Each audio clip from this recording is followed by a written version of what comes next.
Okay. Now we will start our session and we will start our session with bar graph.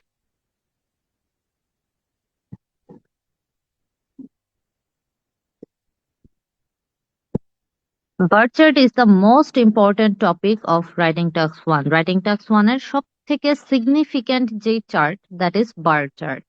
কেন এটা এত significant? কারণ এক্সামে অনেক অনেক অনেক পরিমাণ আসে বার চার্ট এবং এটা সহজ থেকে কঠিন সব ধরনের হতে পারে। একদম সহজ থেকে কঠিন সব ধরনের হতে পারে, কিন্তু আমরা খুব ইজিলি এই বার চার্টটাকে এক্সপ্লেন করতে পারি এবং এটা এক্সপ্লেন করা আমাদের জন্য খুবই সোজা। এই সোজা কাজটা করার জন্য আমাদেরকে যেটা করতে হবে সেটা হচ্ছে আমরা প্রথমত কিছু ইনফরমেশন নিয়ে কথা বলবো। বার চার্টটা ডিরেক্ট শুরু করার আগে আমরা একটু কিছু বেসিক ইনফরমেশন নিয়ে কথা বলে নেই। সেই বেসিক ইনফরমেশন গুলো হচ্ছে আমার চার্ট কয় ধরনের আসে, কোন চার্ট গুলো মোস্টলি আসে। আমার চার্ট জেনারেলি আসে 5 ধরনের, তার মধ্যে একটা হচ্ছে লাইন গ্রাফ, সেকেন্ড ওয়ান হচ্ছে বার গ্রাফ, থার্ড ওয়ান হচ্ছে পাই চার্ট, ফোর্থ ওয়ান হচ্ছে table, and fifth one is mix chart.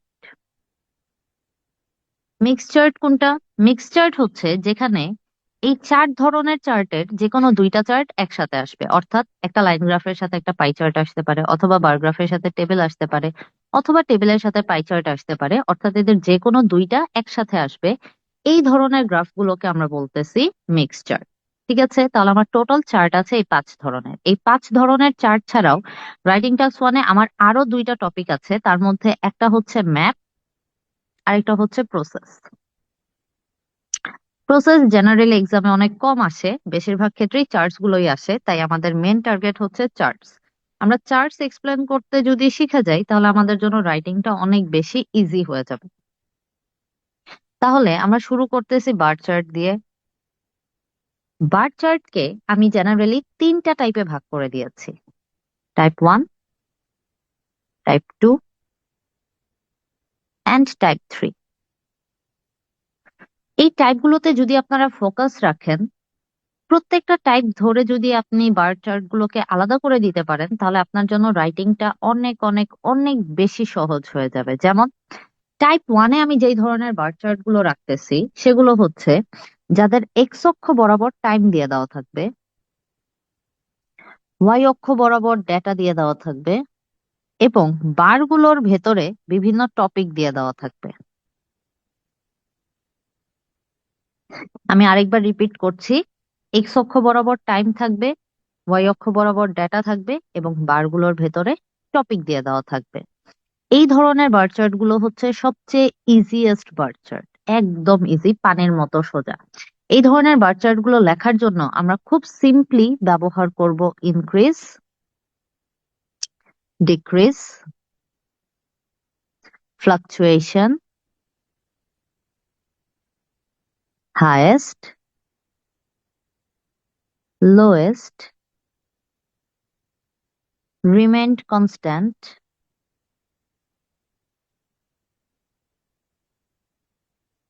এই ধরনের কিছু সিগনিফিক্যান্ট ইনফরমেশন। এই ইনফরমেশন গুলো ব্যবহার করে আমরা এই ধরনের চার্ট খুব সিম্পলি লিখে ফেলতে পারবো। এই জন্য এই ধরনের চার্ট গুলোকে আমরা ফেলে দিচ্ছি টাইপ 1-এ। আমরা টাইপ 1-এর বার চার্ট চিনতে পারতেছি, এবার আমরা মুভ করব টাইপ 2-তে। যে টাইপ 2 এর বার চার্ট গুলো অ্যাকচুয়ালি কেমন হয় চলেন আমরা একটু দেখে আসি টাইপ 2 এর বার চার্ট গুলো কেমন হয়। আমরা টাইপ 1-এর ডিটেইলিং এ আসবো, আগে আমরা গ্রাফ গুলোকে একটু চিনে নেই। চিনে নেওয়া হয়ে গেলে যে কোনো ধরনের গ্রাফ আমরা ইজিলি ডিল করতে পারবো। এটা হচ্ছে আমাদের টাইপ 2। টাইপ 2 এর কোশ্চেনের ক্ষেত্রে যে ঘটনাটা ঘটবে, এখানে এক্স অক্ষ বরাবর আর টাইম না থেকে এক্স অক্ষ বরাবর চলে আসবে টপিক, ওয়াই অক্ষ বরাবর আগের মতোই ডেটা থাকবে এবং বারগুলোর ভেতরে চলে আসবে টাইম। এবার বারগুলোর ভেতরে টাইম চলে আসলে আপনি সিম্পলি এইটাকে ইনক্রিজ বলতে পারবেন না, এটা ইনক্রিজ না। এটাকে ইনক্রিজ বললে এটা ভুল হয়ে যাবে।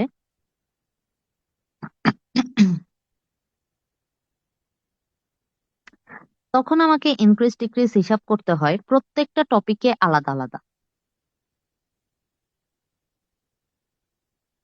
তাহলে এখানে যদি আপনি খেয়াল করেন, আপনি বলতে পারেন গ্লাসের রিসাইকেলিং রেট বা ওয়েস্ট রিসাইকেলের পরিমাণ কি করেছে, ইনক্রিজ করেছে। পেপারেও ইনক্রিজ করেছে, ক্যানসে ফ্লাকচুয়েট করেছে,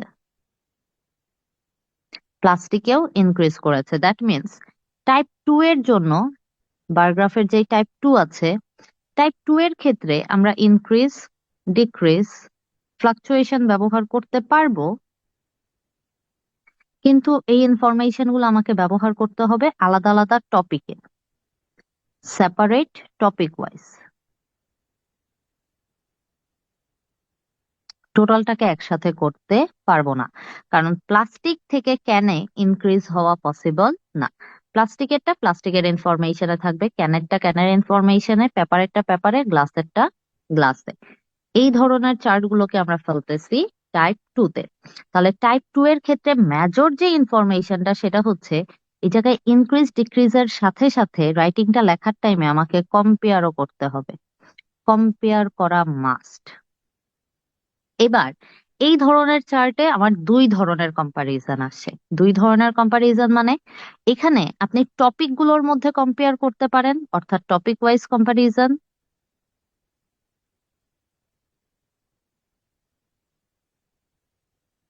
আরেকটা হচ্ছে এক টাইমের ইনফরমেশন থেকে আরেক টাইমের ইনফরমেশনের সাথে কম্পারিজন, অর্থাৎ time wise comparison.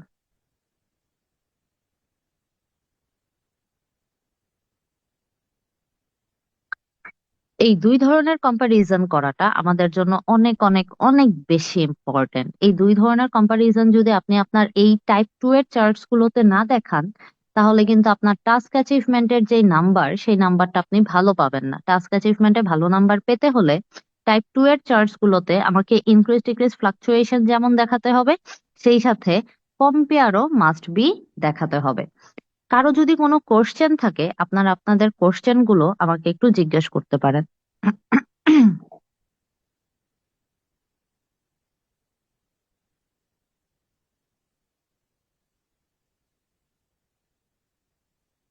Any questions, anyone?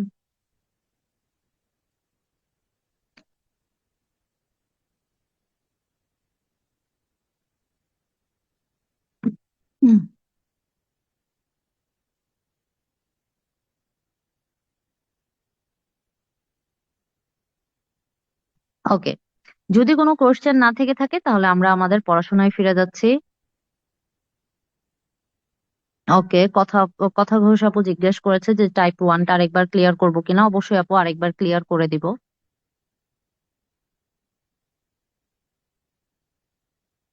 Anyone?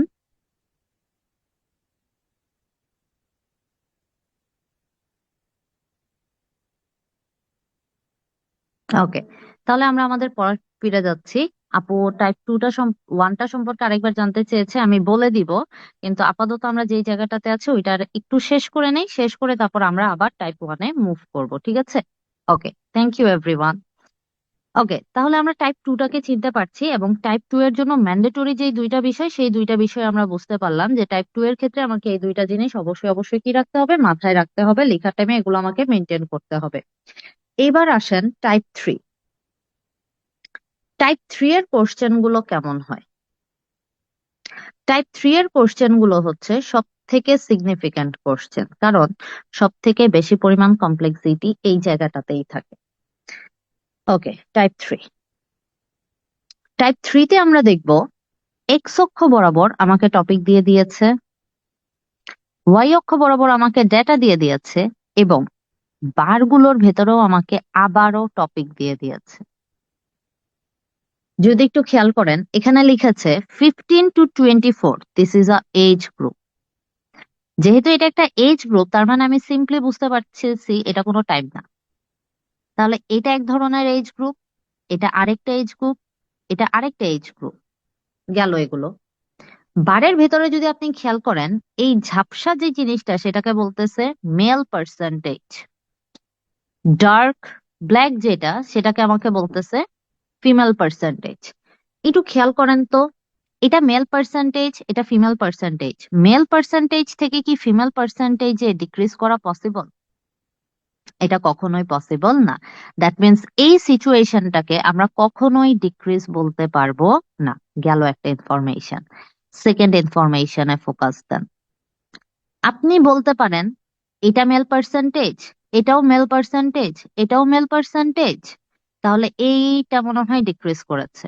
No, এটাকেও আমরা ডিক্রিজ বলতে পারবো না। কেন? কারণ এইটা হচ্ছে এ পার্সেন্টেজ, এটা হচ্ছে বি তে পার্সেন্টেজ। এ থেকে বি তে ডিক্রিজ করা পসিবল না। তাহলে এই যে ডিক্রিজ বা ইনক্রিজ, এটা একমাত্র তখনই সম্ভব হয় যখন আমাকে ডিফারেন্ট ডিফারেন্ট ইয়ারের ইনফরমেশন দিয়ে দেওয়া থাকে। আমাকে যখন ভিন্ন ভিন্ন ইয়ারের ইনফরমেশন দিবে, তখন আমরা বলতে পারবো যে এটা ডিক্রিজ করেছে বা ইনক্রিজ করেছে। বাট এই চার্টটাতে খেয়াল করেন, এই চার্টটাতে আমাকে ডিফারেন্ট ডিফারেন্ট ইয়ারের ইনফরমেশন দেওয়া হয়নি। যেহেতু এখানে পুরো চার্টটার জন্য কেবলমাত্র একটা ইয়ার মেনশন করা হয়েছে, পুরো চার্টের জন্য কেবলমাত্র একটা ইয়ার মেনশন করা হয়েছে, দ্যাট মিন্স এই চার্টে ইনক্রিজ ডিক্রিজ ব্যবহার করা যাবে না। এই চার্টে আরো কিছু ইনফরমেশন ব্যবহার করাটা ব্যান হয়ে আছে। দ্যাট ইজ, ফার্স্ট ওয়ান হচ্ছে increase, second one decrease, third one fluctuation, fourth one remained constant.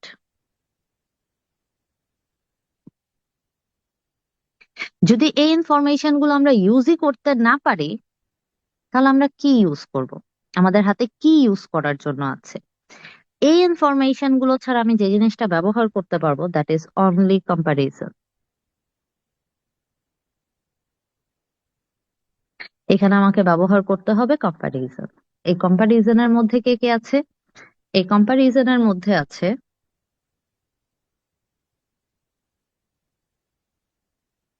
একটা মিনিট সময় দিবেন আমাকে।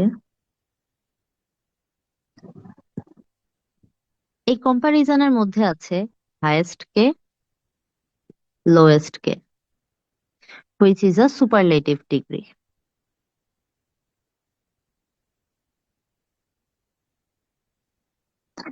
হায়ার কে,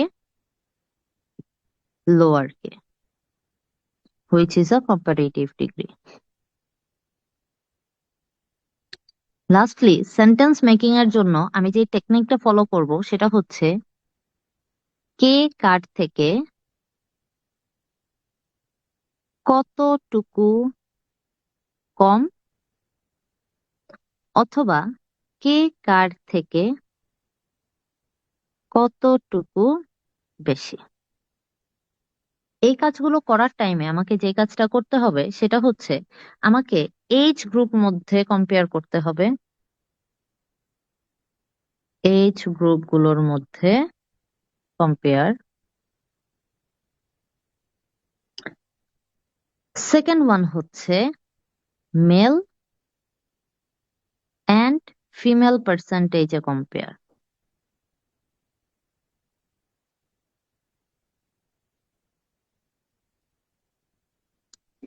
এই দুই ধরনের কম্পারিজন আমাকে অবশ্যই অবশ্যই আমার রাইটিং এ দেখাতে হবে। তাহলে একটা জিনিস যেটা আমরা শিখলাম সেটা হচ্ছে টাইপ থ্রিতে চোখ বন্ধ করে ইনক্রিজ ডিক্রিজ লেখা বন্ধ। টাইপ থ্রিতে আমি কোনোভাবেই ইনক্রিজ ডিক্রিজ লিখতে পারবো না। ইনক্রিজ ডিক্রিজ ছাড়া আমাকে পুরো রাইটিংটা লিখতে হবে এই ধরনের ইনফরমেশন দিয়ে। আমরা কি ব্যাপারটা বুঝতে পেরেছি? এই পর্যন্ত কারো কোনো জিজ্ঞাসা থাকলে আমাকে একটু জিজ্ঞেস করবেন।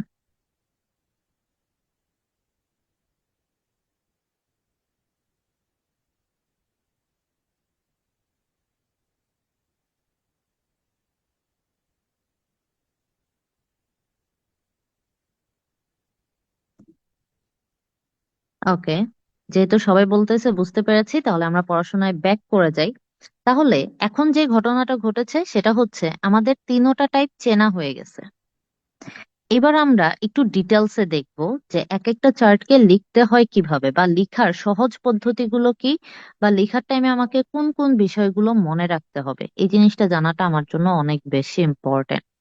তাহলে আমরা ফিরে যাচ্ছি আমাদের আগের কোশ্চেন গুলো।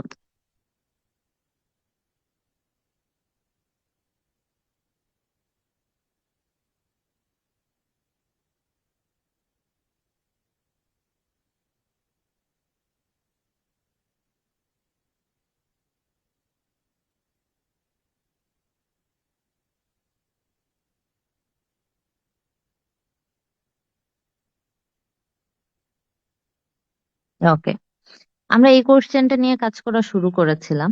তাহলে আমরা আরেকবার যদি এই কোশ্চেনটাকে দেখি, একজন আপু বলেছিলেন টাইপ ওয়ানটাকে আরেকবার এক্সপ্লেন করতে, আমি এখানে আরো একবার বলে দিচ্ছি। টাইপ ওয়ানের ক্ষেত্রে আমার এক্স অক্ষ বরাবর থাকবে টাইম, ওয়াই অক্ষ বরাবর থাকবে ডেটা, বারগুলোর ভেতরে থাকবে টপিক, অর্থাৎ এ, বি, সি অ্যান্ড ডি। এবার টাইম দিয়ে অনেক কিছু বোঝায়। টাইম দিয়ে যে কেবলমাত্র ইয়ার বোঝাবে ব্যাপারটা এরকম না। টাইম দিয়ে মান্থ বোঝাতে পারে, উইকস বোঝাতে পারে, তারপর হচ্ছে আওয়ার্স বোঝাতে পারে, ঠিক আছে? অনেক কিছু বোঝাতে পারে, সিজন বোঝাতে পারে। অর্থাৎ যদি এক্স অক্ষ বরাবর আমাকে ডিফারেন্ট ডিফারেন্ট টাইম দিয়ে দেওয়া থাকে, তার মানেই হচ্ছে সেটা আমার টাইপ ওয়ান। এই ধরনের চার্টগুলোতে আমি ইনক্রিজ ডিক্রিজ খুব ইজিলি ফেলতে পারবো। এবার আমি আপনাকে যে জিনিসটা দেখাবো সেটা হচ্ছে একটা চার্ট কিভাবে প্ল্যান করতে হয়। বার গ্রাফের ক্ষেত্রে আপনি চার্টটাকে কিভাবে প্ল্যান করবেন একটু খেয়াল করেন। যে কোনো রাইটিং এর আমার প্রথম কাজ হচ্ছে আমার ইন্ট্রোটাকে প্যারাফ্রেজ করতে হবে, রাইট?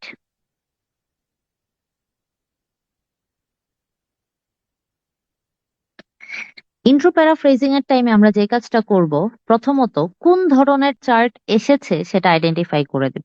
কোন ধরনের চার্ট এসেছে সেটা আইডেন্টিফাই করে দেব। যেমন এটা আমাদের বার গ্রাফ, এখানে লেখা আছে দা গ্রাফ, আমরা দা গ্রাফ না লিখে আমরা লিখবো দা bar graph.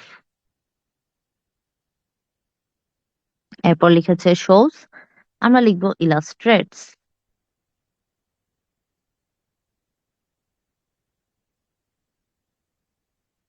Internet uses, shows internet uses, তাহলে আমরা বলবো shows illustrates the ratio of using internet in Taiwan, আমরা বলবো in a certain nation colon, এরপর আমরা বলবো তাইওয়ান, কমা দিয়ে বলবো according to, by age group বলেছে, আমরা বলবো অ্যাকর্ডিং টু এজ গ্রুপস।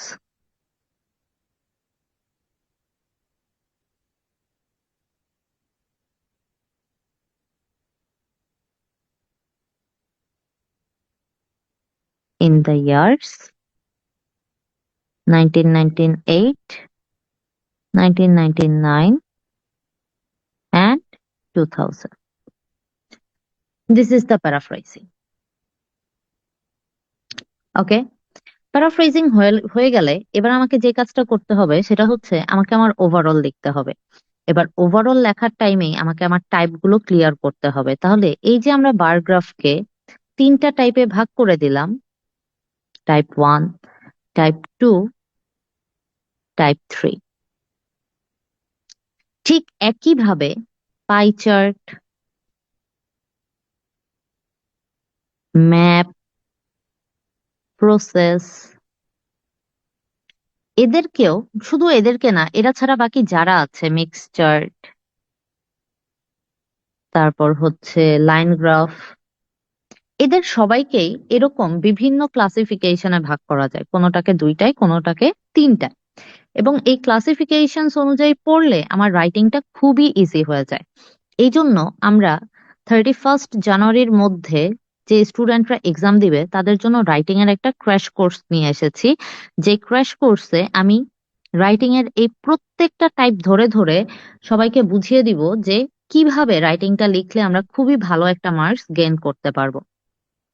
এই যে খেয়াল করেন, এখানে আমি একটা সেমিকোলন ব্যবহার করেছি, একটা কমা ব্যবহার করেছি, এগুলো কিন্তু আমার অ্যাডভান্স পাংচুয়েশন।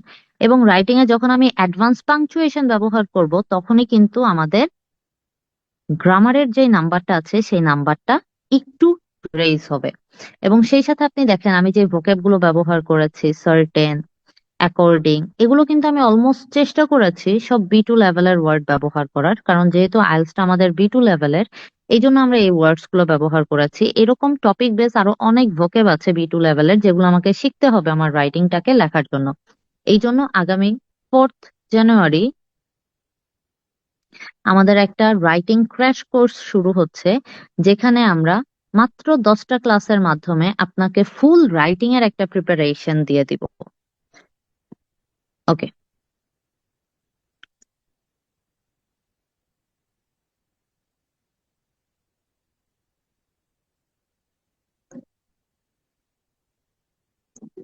এবার আমরা বলতেছিলাম যে আমাদেরকে এটার কি লিখতে হবে, ওভারঅল লিখতে হবে, এবং বলতেছিলাম যে ওভারঅলটা আমাকে টাইপ ধরে বুঝে নিতে হবে। যেহেতু এটা আমার টাইপ 1 এর ওভারঅল, সেহেতু আমি খুব সিম্পলি এটাকে ইনক্রিজ ডিক্রিজে লিখতে পারবো। তাহলে আমরা একটু খুঁজে বের করব যে এখানে কে কে ইনক্রিজ করেছে, কে কে ডিক্রিজ করেছে। আপনি যদি খেয়াল করেন, এই যে ব্ল্যাক, এটা বলছে লেস দ্যান 15, এটাও লেস দ্যান 15 98 সালে, এটা লেস দ্যান 15 99 সালে, এটাও লেস দ্যান 15 2000 সালে। তার মানে এটা এ হলে এটাও এ, এটাও এ। তাহলে এই এ এখান থেকে এখানে, এখান থেকে এখানে কি করেছে, ইনক্রিজ করেছে। এবার খেয়াল করেন দিস ওয়ান, এটা হচ্ছে 50 অর মোর। তাহলে এটা যদি ডি হয়, তাহলে এটা ডি, এটা ডি, এটাও ডি। তাহলে এই ডিও কি করেছে, ইনক্রিজ করেছে। তাহলে আমরা দেখতে পাচ্ছি এ এবং ডি ইনক্রিজ করেছে। এবার এ এবং ডি ইনক্রিজ করার মানে কি, এই এজ গ্রুপে এবং এই এজ গ্রুপে ইন্টারনেটের ব্যবহার ইনক্রিজ করেছে। এই দুইটা এজ গ্রুপে ইন্টারনেটের ব্যবহার কি করেছে, ইনক্রিজ করেছে। এবার বাকি দুইটা খেয়াল করেন, এটা যদি আমার বি হয়, এটা আমার বি, এটা আমার বি, এটা আমার বি, তাহলে এই যে এই বি করেছে, ডিক্রিজ। এটা যদি আমার সি হয়, তাহলে এটাও সি, এটাও সি, এটাও সি, তাহলে সিও কি করেছে, ডিক্রিজ করেছে। তাহলে আমি এখানে দেখতে পাচ্ছি দুই জায়গায় ইন্টারনেটের ব্যবহার ইনক্রিজ করেছে, দুই জায়গায় ইন্টারনেটের ব্যবহার ডিক্রিজ করেছে। কিন্তু যতই ইনক্রিজ আর ডিক্রিজ করুক না কেন, ইন্টারনেটের সব থেকে বেশি পরিমাণ ব্যবহার কোন এজ গ্রুপে হয়েছে বলেন তো, দিস ওয়ান। দ্যাট মিনস এই এজ গ্রুপের মানুষ সব থেকে বেশি পরিমাণ ইন্টারনেট ব্যবহার করেছে, যদিও তাদের পরিমাণটা কি করেছে, ডিক্রিজ। তাহলে এটা একই সাথে highest through out the period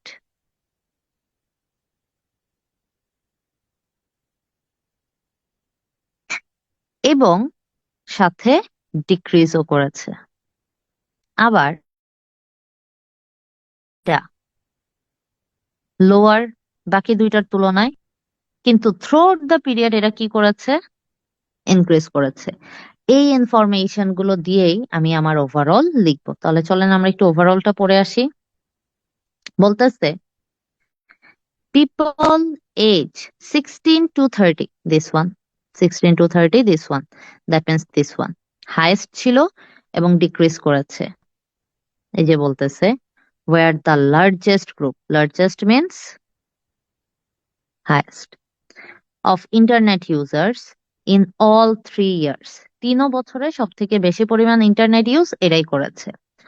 Although যদিও their proportion showed a gradual decline, যদিও এদের পরিমাণটা গ্র্যাজুয়ালি কি করেছে, ডিক্রিজ করেছে। ইন কন্ট্রাস্ট অন্যদিকে internet uses among the youngest and oldest, youngest means this one, oldest means this one, these two age groups increased over the period, এই দুই age গ্রুপে ইন্টারনেটের ব্যবহার গ্র্যাজুয়ালি কি করেছে, ইনক্রিজ করেছে। আশা করি আমরা ওভারঅলটা সবাই বুঝতে পেরেছি।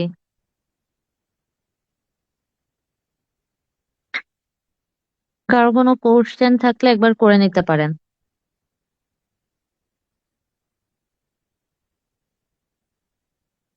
কোর্স ডিটেলস পেজে পেয়ে যাবেন ভাইয়া।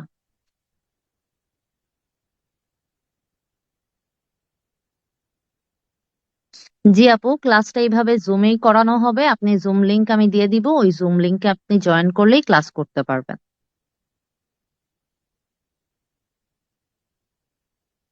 সি ফ্লাকচুয়াল হবে, আচ্ছা একটু দেখে আসি যে আমাদেরকে বলতেছে যে সি ফ্লাকচুয়াল হবে। আমরা একটু ক্লিয়ার করব যে সি আসলেও ফ্লাকচুয়াল হবে কিনা।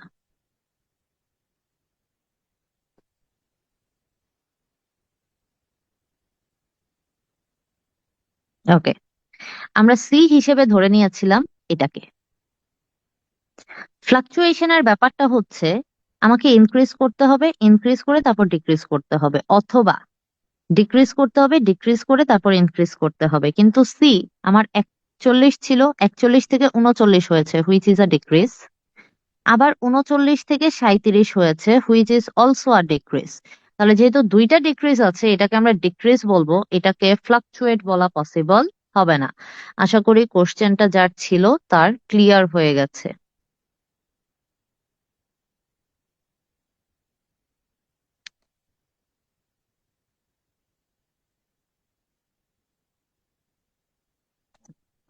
আমরা 10টা ক্লাসের মধ্যে শেষ করার চেষ্টা করব, কিন্তু 20 তারিখের আগে শেষ করা পসিবল হবে কিনা বলতে পারতেছি না। আমরা 4 তারিখের মধ্যে ক্লাস নেওয়া শুরু করে দিব।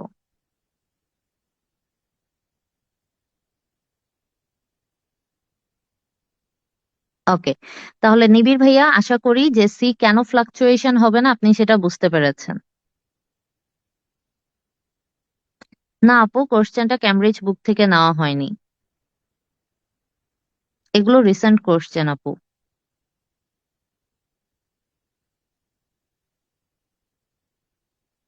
দুইটা কোশ্চেন আছে, যেটা আমি আপনাকে টাইপ 2 এবং টাইপ 3 দেখিয়েছি। টাইপ 2 এবং টাইপ 3 এর কোশ্চেন গুলো আপনি ক্যামব্রিজে পাবেন। ক্লাস রিলেটেড ইনফরমেশন আমি অলরেডি একবার বলে দিয়েছি যে আগামী 4 তারিখ আমাদের রাইটিং এর একটা ক্র্যাশ কোর্স শুরু হতে যাচ্ছে। 31 ডিসেম্বরে যারা এক্সাম দিবে তাদেরকে মেনলি টার্গেট করে। সো আমরা জানুয়ারির 4 তারিখ থেকে ক্লাস নেওয়া শুরু করব। রিসেন্ট কোশ্চেন গুলো আপু বিভিন্ন গ্রুপ থেকে কালেক্ট করতে হয়। বিভিন্ন আইএলটিএস এর যে গ্রুপ আছে এগুলো খুব ডিরেক্ট সাজানো গুছানো সব জায়গায় পাওয়া যায় না। কিন্তু হ্যাঁ, একটা পেজ আছে, that's name is how to do IELTS. আপনি যদি একটু নোট করে নেন, how to do IELTS,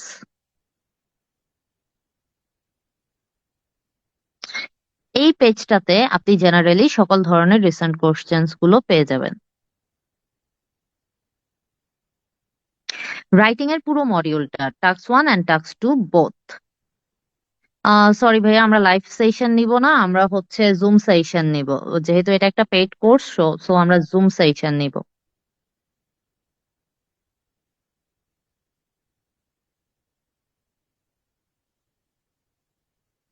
okay, type 2টা ফিটা আপু, এগুলো সবকিছু সম্পর্কে আমরা পেজে আমরা সব ইনফরমেশন আপলোড করে দিব। যে স্পিকিং নেস্ট পেজটা আছে, আপনারা যেই পেজ থেকে জয়েন করেছেন, স্পিকিং নেস্ট, স্পিকিং নেস্টের যেই মানে ওনার আছেন সুমাইয়া জেরিন আপু, স্পিকিং নেস্ট পেজের সাথে মেনলি আমি কোলাবোরেশনে এসেছি যে রাইটিংটা যাতে আপনাদের জন্য যথেষ্ট পরিমাণ সহজ করা যায় এবং স্টুডেন্টদের জন্য যত সহজে রাইটিংটা লিখতে পারা যায়, এর জন্য আমি যথেষ্ট পরিমাণ হেল্প করার চেষ্টা করব। সো আশা করি স্পিকিং নেস্টের পেজে সব ধরনের ইনফরমেশন এই কোর্স সম্পর্কিত দিয়ে দেওয়া হবে। আমরা জেনারেলি এটার জন্য একটা রুটিনও মেক করেছি। আমি যদি আপনাদেরকে একটু রুটিনটা শো করে দেই, একটা মিনিট,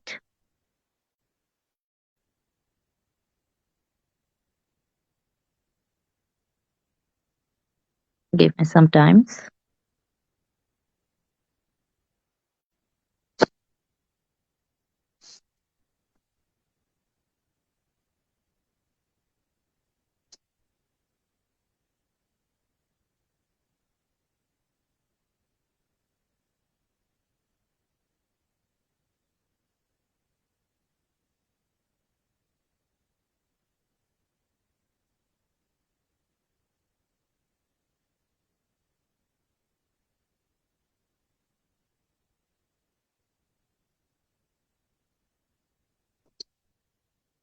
ঠিক এইভাবে আমরা একটা রুটিন মেক করেছি, যেখানে আমরা আগামী 10 দিনের মধ্যে আপনাদের রাইটিং টাস্ক 1 এবং রাইটিং টাস্ক 2 এর যত সমস্যা আছে সেই সবগুলো সমস্যা সলভ করে দিব। কোন ধরনের চার্ট আসলে কিভাবে লিখবেন, কোন ধরনের ইনফরমেশন গুলো লিখলে আপনি ভালো মার্কস পাবেন, কোন ধরনের ভোকেব গুলো লিখলে আপনি ভালো মার্কস পাবেন, এই সব কিছু আপনাদেরকে ক্লিয়ার করে দেওয়া হবে। এখানে টাস্ক 2 এবং টাস্ক 1 দুইটারই ক্লাস থাকবে এবং প্রত্যেকটা ক্লাসের সাথে আপনাদের রেগুলার হোমওয়ার্ক চেক করা হবে, অর্থাৎ আপনারা একটা করে রাইটিং লিখে জমা দিবেন, সেই রাইটিংটা আমি চেক করে দিব। এবং একই সাথে আপনাদেরকে প্রত্যেকটা টপিকের উপরে যত রিসেন্ট কোশ্চেন্স আছে সেই রিসেন্ট কোশ্চেন্স এর উপরে প্র্যাকটিস করানো হবে, কারণ দেখা যায় অনেক ক্ষেত্রে রিসেন্ট কোশ্চেন্স থেকেই মেন এক্সামে কোশ্চেন চলে আসে। সো যদি একটা কমন কোশ্চেন আমরা পেয়ে যাই, তাহলে এটা কিন্তু আমাদের জন্য অনেক বেশি সুবিধাজনক।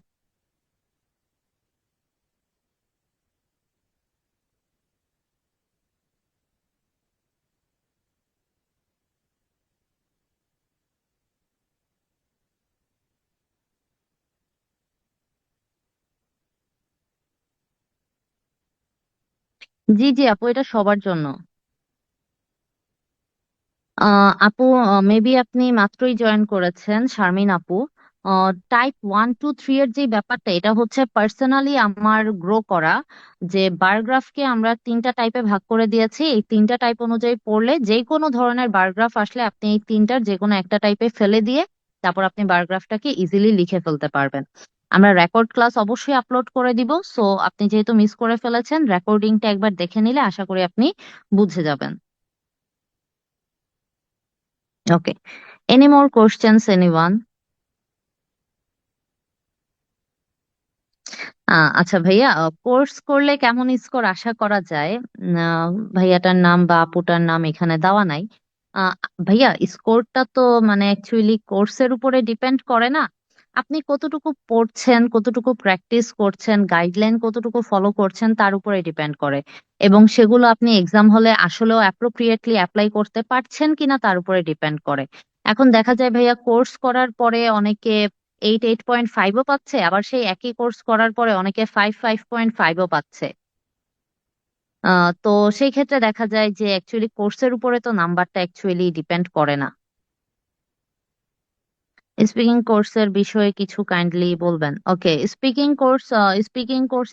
নেক্সট পেজ থেকে দুই ধরনের স্পিকিং কোর্স লঞ্চ করা হয়েছে। একটা হচ্ছে স্পিকিং ক্লাব, যেটা হচ্ছে মেনলি যাদের এক্সাম খুবই সামনে তাদের জন্য, যারা অলরেডি স্পিকিং পারে কিন্তু তাদের প্র্যাকটিসটা হচ্ছে না, তাদের প্র্যাকটিস সেশনটা রাখার জন্যই স্পিকিং জেরিনাপু মেনলি স্পিকিং ক্লাবটাকে রান করতেছে। আর যাদের একদম বেসিক থেকে সমস্যা, তারা হচ্ছে বেসিক টু অ্যাডভান্স কোর্সে জয়েন করবেন। রিসেন্ট কোশ্চেন পেজটার নাম আমি আবার বলে দিব, that is how to do IELTS. G, 2nd জানুয়ারি থেকে স্পিকিং ক্লাব শুরু হচ্ছে। থ্যাংক ইউ মাসুদ ভাইয়া। মাসুদ ভাইয়া ক্লাসে খুবই মনোযোগী একজন ছাত্র। ভাইয়াকে আমার খুবই ভালো লাগতেছে। ভাইয়া আমাকে প্রত্যেকটা বিষয়ে হেল্প করতেছে। থ্যাংক ইউ ভাইয়া। ওকে, তাহলে আমরা কি আমাদের পড়াটা একটু ফিরে যেতে পারি, তাই না? চলেন আমরা পড়াটা আবার শুরু করি। ওকে, আমরা ওভারঅল পর্যন্ত পড়েছিলাম।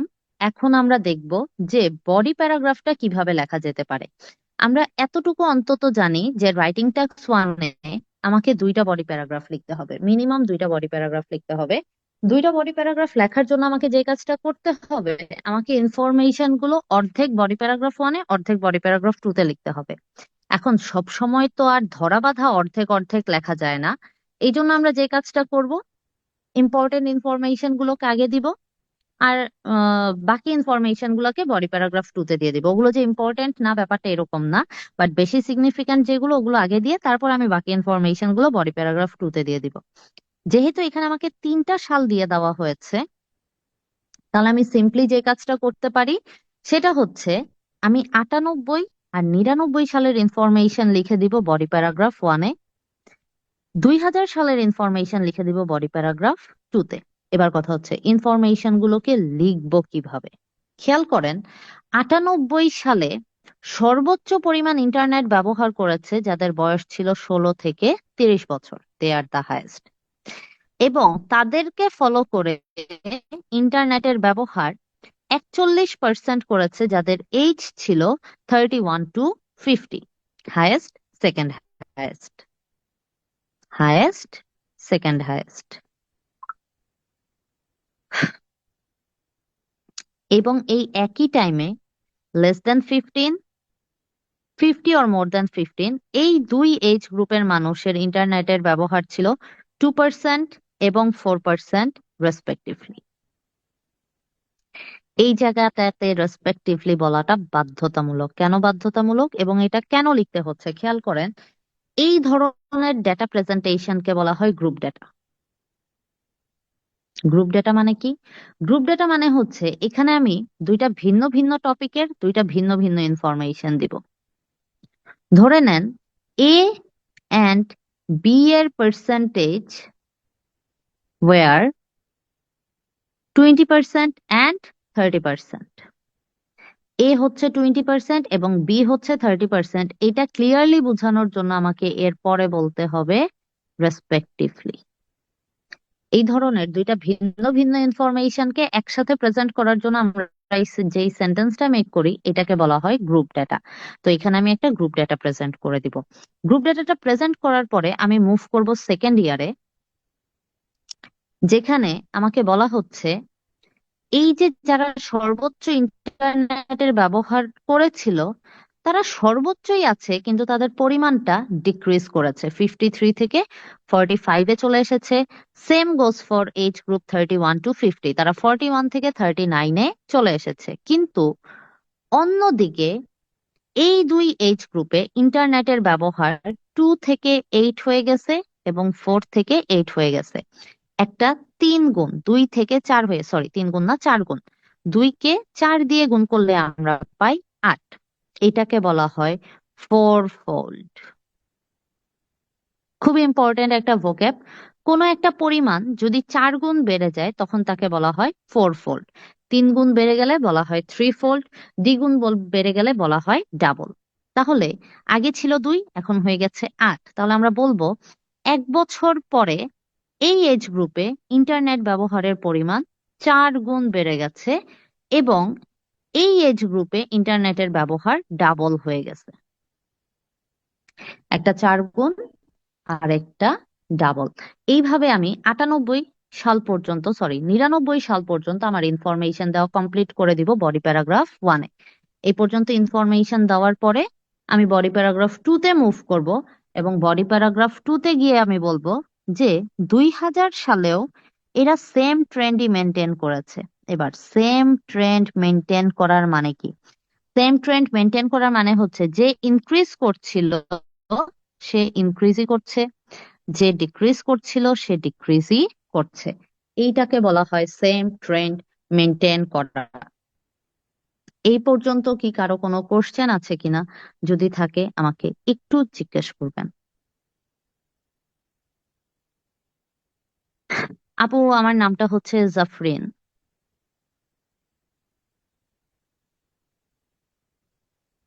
Excellent, nice. আচ্ছা, মাসুদ ভাইয়ের কোনো প্রবলেম নাই, অন্য কারো কোনো প্রবলেম আছে কিনা যদি থাকে একটু জিজ্ঞেস করেন, বা কোথাও যদি আমাকে একটু রিপিট করতে হয় জিজ্ঞেস করেন। কথা আপু বলেছে clear, excellent.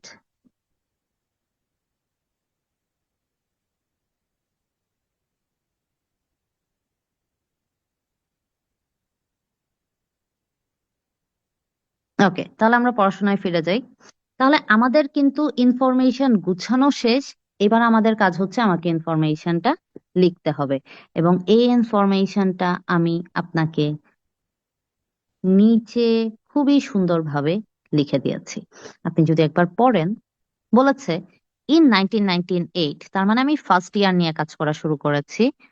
More than half of internet users were aged 16 to 30। কাদের কথা বলা হচ্ছে?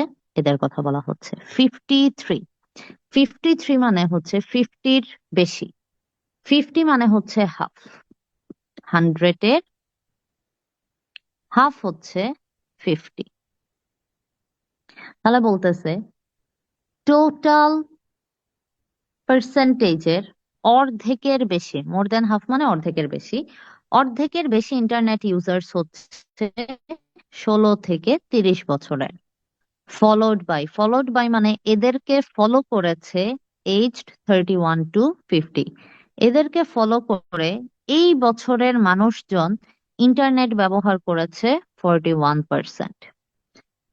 Very small portions of users were under 15 and over 50। তার মানে সব থেকে কম পার্সেন্টেজ ধারণ করে আছে এই এজের মানুষ এবং এই এজের মানুষ। at only 2% and 4% respectively। ঠিক আছে, গ্রুপ ডাটা। তাহলে আমার 98 সালের সমস্ত ইনফরমেশন দেওয়া শেষ। এবার আমি মুভ করব 99 সালে। In 1919 the percentage of users aged 16 to 30, অর্থাৎ যাদের বয়স ছিল 16 থেকে 30 বছর, তারা 45%-এ নেমে এসেছে। আমি যদি আপনাকে একটু জায়গাটা দেখিয়ে নিয়ে আসি, কোন জায়গাটার কথা বলতেছে? এই যে 99 সালে যাদের বয়স 16 থেকে 30 বছর ছিল, তারা 45%-এ নেমে এসেছে, এই জায়গাটার কথা বলা হচ্ছে। হোয়াইল এই এজ গ্রুপের মানুষ অলসো ডিক্লাইন, তারাও ডিক্লাইন করেছে, বাট স্লাইটলি টু 39%। এই যে তারা 41 থেকে 39-এ নেমে এসেছে। মিন হোয়াইল এই একই সময়, মিন হোয়াইল মানে একই সময়, একই সময় মিনস 1999 সালে ইন্টারনেট ইউজ অ্যামং চিলড্রেন, চিলড্রেনদের মধ্যে ইন্টারনেটের ব্যবহার ছিল ও রোজ শার্পলি, বৃদ্ধি পেয়েছে কত? To 8%। And the figure for people aged 50 or more doubled to 8%, double পরিমাণ হয়ে গেছে, দ্যাট ইজ 8%। লাস্টলি বাই 2000, এখন কথা বলতেছে 2000 সালে। 2000 সালে সিমিলার ট্রেন্ডস কন্টিনিউড। এখানে আমরা যেই ট্রেন্ড দেখে এসেছি, অর্থাৎ যারা ইনক্রিজ করছিল তারা ইনক্রিজই করছে, যারা ডিক্রিজ করছিল তারা ডিক্রিজই করছে, এইটাকে বলতেছে similar Trends continued. The 16 to 30 group decreased further to 44%. এই যে এরা 44%-এ কি করেছে? ডিক্রিজ করেছে। Whereas internet uses among those under 15 and over 50 increased to 9% and 10% respectively. আমরা শুরুতেও একবার রেসপেক্টিভলি ব্যবহার করে এসেছিলাম, এখনো আবার রেসপেক্টিভলি ব্যবহার করলাম। আমরা চাইলে এখানে রেসপেক্টিভলি ব্যবহার না করে ব্যবহার করতে পারি সিকোয়েন্সিয়ালি, দ্যাট ইজ রেসপেক্টিভলির একটা সিনোনিম। এটা রেসপেক্টিভলির সিনোনিম হিসেবে ব্যবহার করা হয়ে থাকে। বুঝছি না বুঝিনি?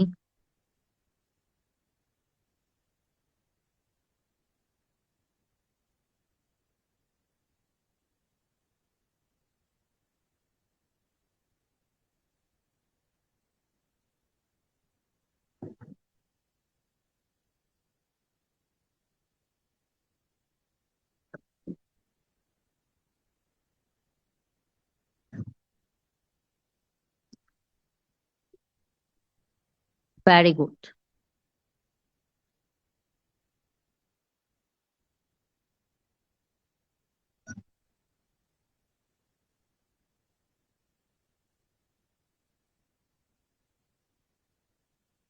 ওকে ভাইয়া, 10 জানুয়ারি এক্সাম দিবেন, ও সরি আপু, 10 জানুয়ারি এক্সাম দিবেন। আপনি তাহলে একটা কাজ করেন, আপনি একটা ওয়েবসাইট ফলো করেন, রাইটিং এর সব থেকে বেস্ট ওয়েবসাইট, যেটা আমাকে আমার রাইটিং এ সব থেকে বেশি হেল্প করেছে, দ্যাট ইজ আইএলস অ্যাসাব্যাংক।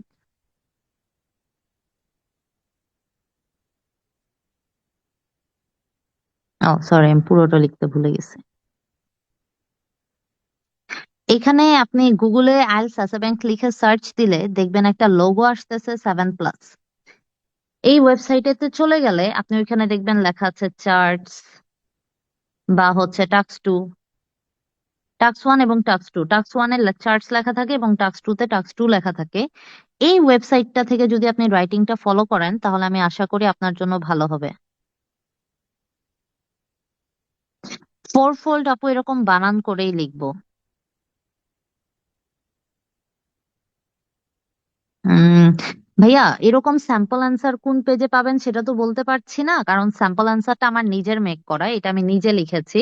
স্যাম্পল অ্যান্সারের জন্য আমার মনে হয় ভালো হয় যদি আপনি কোনো একটা কি বলে সার্চ ইঞ্জিন ব্যবহার করেন, চ্যাট জিপিটি ব্যবহার করেন, কোনো একটা রিসোর্স ব্যবহার করেন, যে চ্যাট জিপিটি কে বলে দেন যে এই ইমেজটার উপরে আমাকে একটা স্যাম্পল লিখে দেন। এটা হচ্ছে সবচেয়ে বেস্ট, কারণ কি কোনো সুনির্দিষ্ট জায়গা থেকে স্যাম্পল পড়াটা ঠিক হবে না, কারণ অনেক জায়গায় দেখা যায় যে অনেক ভুল টুল লেখা থাকে।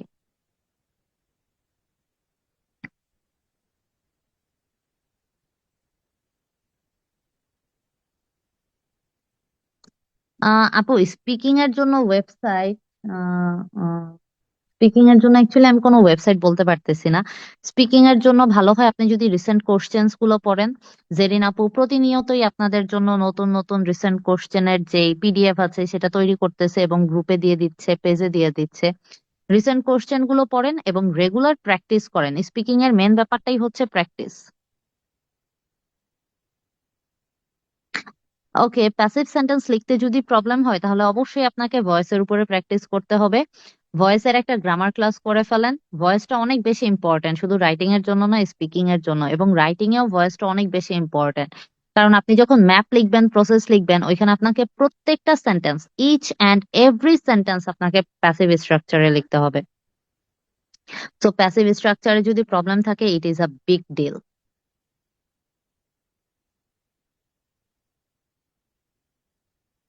This is a band score 6.5 or 7। আমি যে স্যাম্পল অ্যান্সারটা দিয়েছি, দিস ইজ 6.5 or 7। আমি খুব ডিফিকাল্ট করিনি, কারণ হচ্ছে আমি চাচ্ছি যে সবাই যাতে জিনিসটা বুঝতে পারে, বুঝাটা আগে ইম্পর্টেন্ট। তারপর আপনি আপনার মতো করে স্কোর আপগ্রেড করার জন্য ওয়ার্ড চেঞ্জ করে দিবেন, সেন্টেন্স প্যাটার্ন চেঞ্জ করে দিবেন। এটা ওভারঅল আমি অ্যাকচুয়ালি সবার জন্য বুঝে লিখেছি, কারণ মেনলি রাইটিং এ সবার টার্গেট 6.5ই থাকে। সো আমি খুব এক্সাজারেট করতে চাইনি।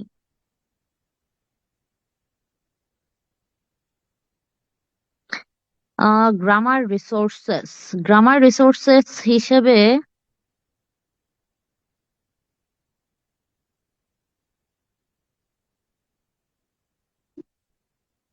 গ্রামার রিসোর্স হিসেবে আপনি গ্রামার মনস্টার ফলো করতে পারেন, আমার মনে হয় ওইটাই সব থেকে ভালো হয়। ওকে, তাহলে আমরা একটা টাইপ কমপ্লিটলি পড়ে ফেলেছি, কিভাবে প্যারাফ্রেজিং করব, কিভাবে ওভারঅল লিখবো, কিভাবে বডি প্যারাগ্রাফ 1 লিখবো, কিভাবে বডি প্যারাগ্রাফ 2 লিখবো, সব কমপ্লিট। আশা করি এটা বুঝতে কারো কোনো সমস্যা হয়নি এবং অনেকেই রিপ্লাই দিয়েছেন যে আপনারা বুঝতে পেরেছেন।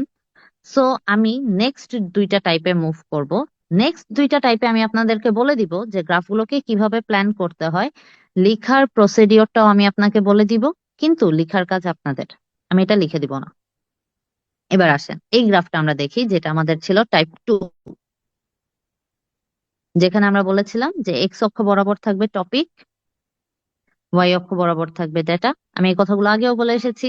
এবং বারের ভিতরে থাকবে ইয়ার। এবার এই বার গ্রাফটার জন্য যদি আমি ওভারঅল লিখি তাহলে একটু খেয়াল করেন, এখানে প্লাস্টিকের রিসাইকেলিং রেট ইনক্রিজ করেছে, পেপারের রিসাইকেলিং রেট ইনক্রিজ করেছে, গ্লাসের রিসাইকেলিং রেটও ইনক্রিজ করেছে, কিন্তু ক্যানের রিসাইকেলিং রেট ফ্লাকচুয়েট করেছে। তাহলে আমার ওভারঅল হবে the recycling rate of plastic, paper and glass showed increase.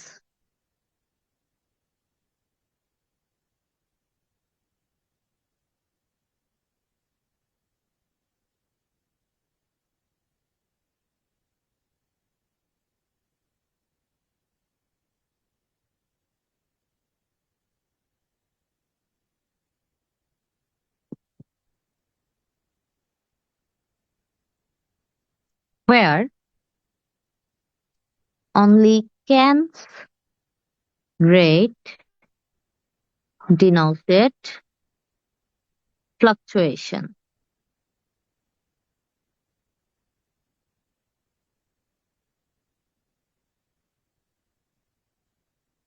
The greatest increase was showed by glass. ওকে, তাহলে প্লাস্টিক, পেপার এবং গ্লাসের রিসাইকেলিং রেট ইনক্রিজ করেছে, কেবলমাত্র ক্যানের রিসাইকেলিং রেট ফ্লাকচুয়েট করেছে, আর সব থেকে বেশি পরিমাণ ইনক্রিজ শো করেছে গ্লাসের recycling rate. This is the overall of this graph. এবার বডি প্যারাগ্রাফ 1 এবং বডি প্যারাগ্রাফ 2 লেখার জন্য আপনি যে পদ্ধতিটা ব্যবহার করতে পারেন সেটা হচ্ছে,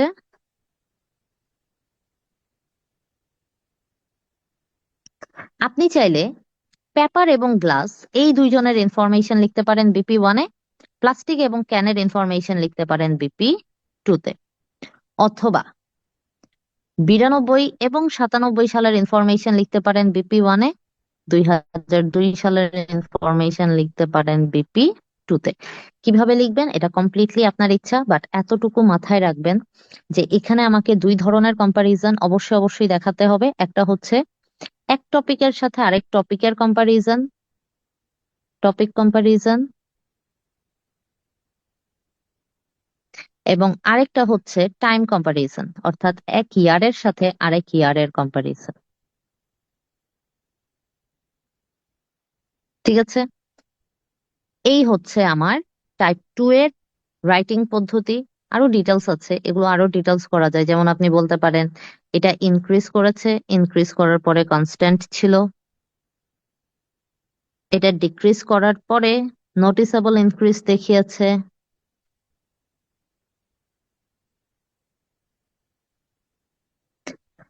এটা ড্রামাটিক্যালি ইনক্রিজ করেছে।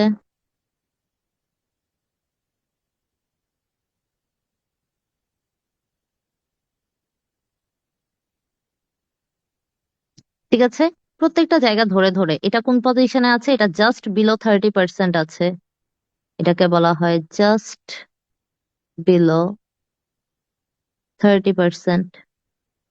এভাবে ধরে ধরে ধরে ধরে আমরা যত ডিটেইলিং আছে সেই ডিটেইলিং গুলো করে দিব। আর টাইপ 3 এর ক্ষেত্রে কি করব? টাইপ 3 এর ক্ষেত্রে আমি যদি এই চার্টটা ধরি, এই চার্টটার ওভারঅল আমি লিখব।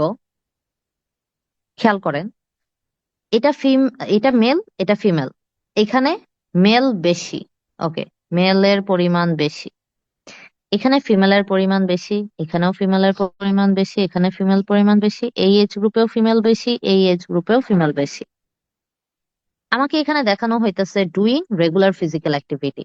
তাহলে এটার ওভারঅল লেখার জন্য আমি বলতে পারি প্রত্যেকটা এজ গ্রুপে ফিজিক্যাল অ্যাক্টিভিটিতে পার্টিসিপেশন ফিমেলদের বেশি than male, except age group 15 to 24। তাহলে আমি বলবো overall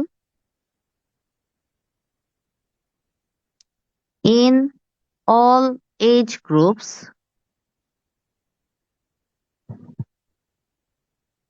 the participation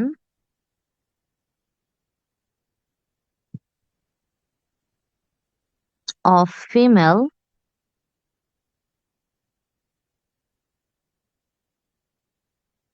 in regular exercise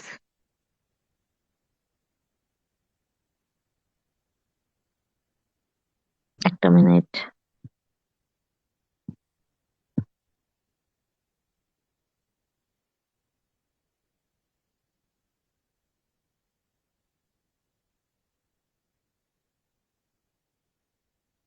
was higher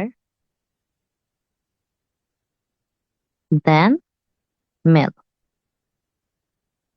except age group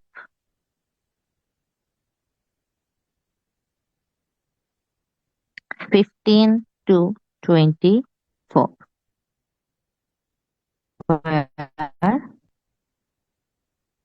male participation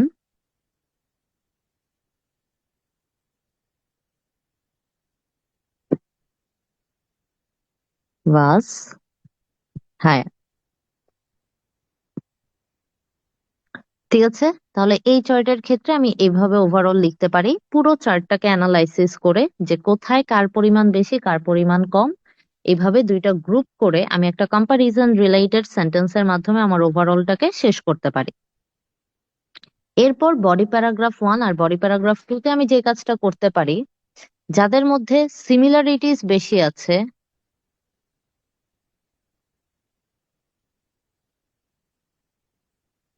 ওকে, যাদের মধ্যে সিমিলারিটিজ এর পরিমাণ বেশি, যেমন আপনি যদি একটু এই জায়গাটাতে খেয়াল করেন, দেখবেন এই তিন এজ গ্রুপে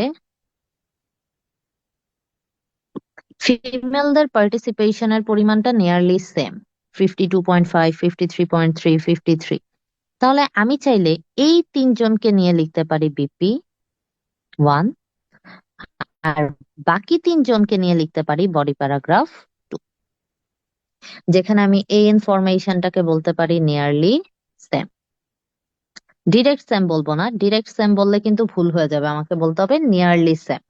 এই এজ গ্রুপে মেল এবং ফিমেলদের পার্টিসিপেশনের পরিমাণ নিয়ারলি সেম।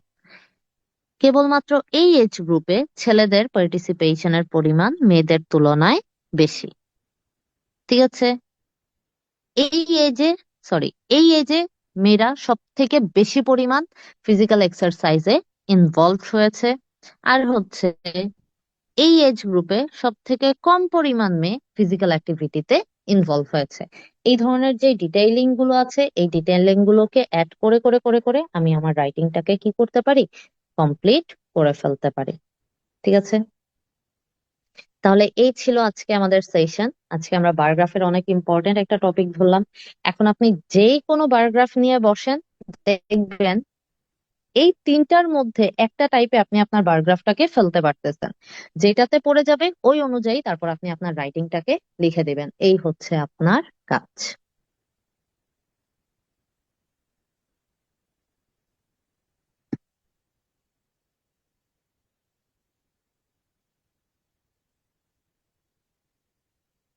ওকে, তাহলে সবাই ভালো থাকবেন, সুস্থ থাকবেন। আজকে আমরা আমাদের সেশন এই জায়গায় শেষ করব।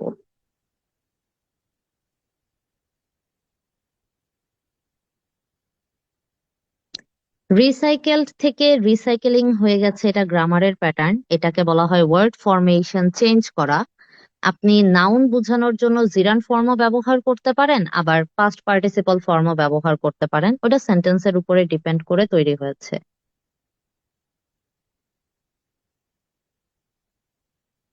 উম কম্পারিজন ছাড়া ভালো মার্কস পাওয়া ডিফিকাল্ট, কারণ আমাদের রাইটিং এর যে রিকোয়ারমেন্টস থাকে ওই রিকোয়ারমেন্টস এ খুব বড় বড় করে লিখে দেওয়া থাকে যে মেক কম্পারিজন।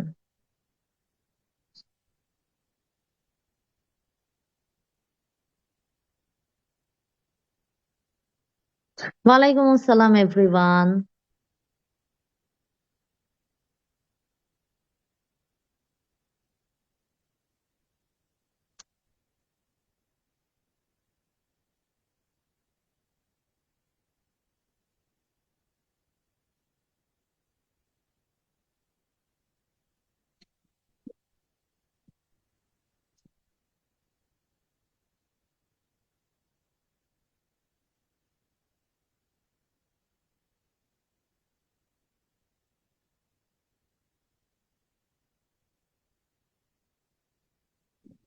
ওকে, তাহলে আমরা ভালো থাকবো, সুস্থ থাকবো এবং রেগুলার আমাদের পেজে আপডেট রাখবো। আমরা চেষ্টা করব আপনাদের জন্য যতটা সম্ভব হেল্পফুল রিসোর্সেস নিয়ে আসার জন্য।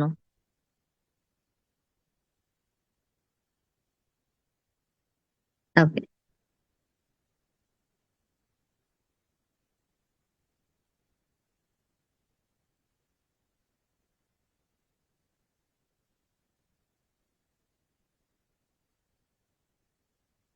আপু, এটা তো ফ্রি ক্লাসেস ছিল।